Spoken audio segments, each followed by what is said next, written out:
Details చూద్దాం.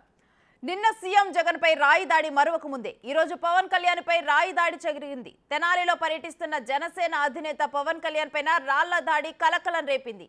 అయితే రాయి పవన్ కు తగలకపోవడంతో ప్రమాదం తప్పింది. పవన్ పైన రాయి విసిరిన వ్యక్తిని పట్టుకొని పోలీసులు ప్రశ్నిస్తున్నారు.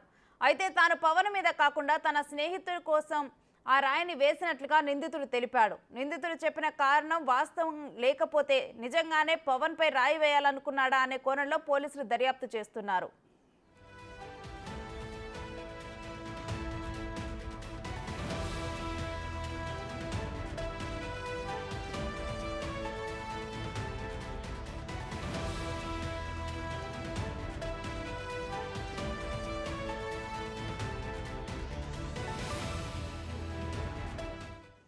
ఇక ఇదే అంశంపై మరింత సమాచారం మా ప్రతినిధి సాయి శంకర్ అందిస్తారు.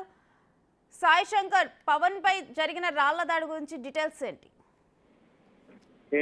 ప్రధానంగా తెనాలిలో పర్యటిస్తున్నటువంటి జనసేన అధినేత పవన్ కళ్యాణ్ ఈ రోజు వారాహి యాత్రలో ఆయన పాల్గొనడం జరిగింది. అయితే వారాహి యాత్రలో తెనాల్లో పర్యటన చేస్తున్నటువంటి పవన్ కళ్యాణ్ పైకి ఒక అగాంతుడు అయినటువంటి వ్యక్తి ఒక రాయిని విసరటం జరిగింది. అయితే అది కొంత పవన్ కళ్యాణ్ వెహికల్ కి కొంత దూరంలో కింద పడినటువంటి పరిస్థితి అయింది. అయితే వెంటనే జన సైనికులు గుర్తించి అతన్ని అదుపులోకి తీసుకొని వాళ్ళని పోలీసులు కూడా అప్పగించినటువంటి పరిస్థితి ఉంది. అయితే ఈ సంఘటనకు సంబంధించినటువంటి సంఘటన జరిగినటువంటి నేపథ్యంలో వెంటనే అక్కడ ఉన్నటువంటి పోలీసులు కూడా అప్రమత్తమైనటువంటి పరిస్థితి ఉంది. అయితే రాయి అనేది కనుక పవన్ కళ్యాణ్ పైకి విసిరారు అనే విధంగా కూడా జన సైనికులు అయితే చెప్తున్నటువంటి పరిస్థితి ఉంది. మొత్తంగా మాత్రం పోలీసులు అయితే ఆ వ్యక్తిని అదుపులోకి తీసుకొని ప్రశ్నిస్తున్నారు. అయితే పోలీసులు ప్రశ్నిస్తున్నటువంటి సమయంలో ఆ వ్యక్తి మాత్రం తను పవన్ కళ్యాణ్ పైకి కాకుండా తనకు సంబంధించినటువంటి వ్యక్తులు అక్కడ ఉన్నారు, వారి కోసం విసిరాను అనే విధంగా కూడా చెప్పినటువంటి పరిస్థితి ఉన్నట్లు కూడా తెలుస్తుంది. అయితే కానీ ఇది రాజకీయ కోణంలో జరిగినటువంటి అంశమా లేకపోతే ఆకతాయితనంగానే జరిగినటువంటి పరిస్థితి ఉందా అనే కోణంలో కూడా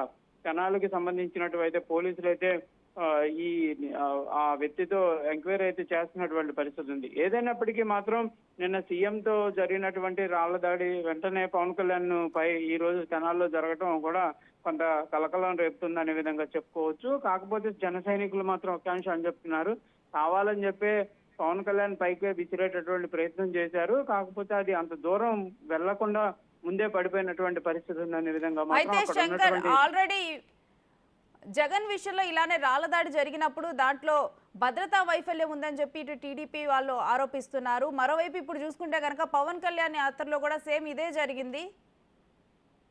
అదే ప్రధానంగా మాత్రం ఈ అంశంలో మాత్రం అక్కడ ఉన్నటువంటి జన సైనికులు కూడా ఒకే అంశం చెప్తున్నటువంటి పరిస్థితి ఉంది.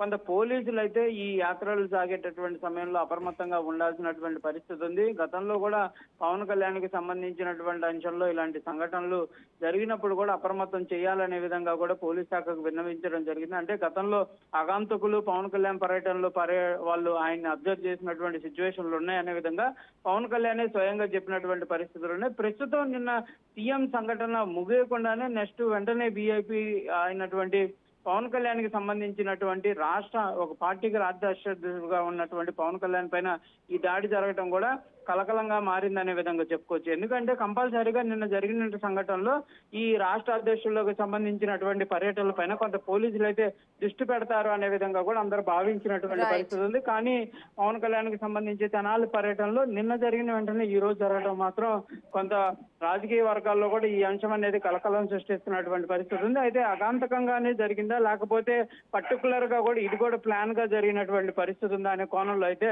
పోలీసులు అయితే ప్రస్తుతం విచారణ అయితే జరుగుతున్నటువంటి పరిస్థితి ఉంది. దీనికి సంబంధించి మరికొద్ది సేపట్లోనే వివరాలు కూడా పోలీసులు అయితే చెప్పేటటువంటి అవకాశాలు అయితే కనిపిస్తున్నాయి. Right, thank you Shankar.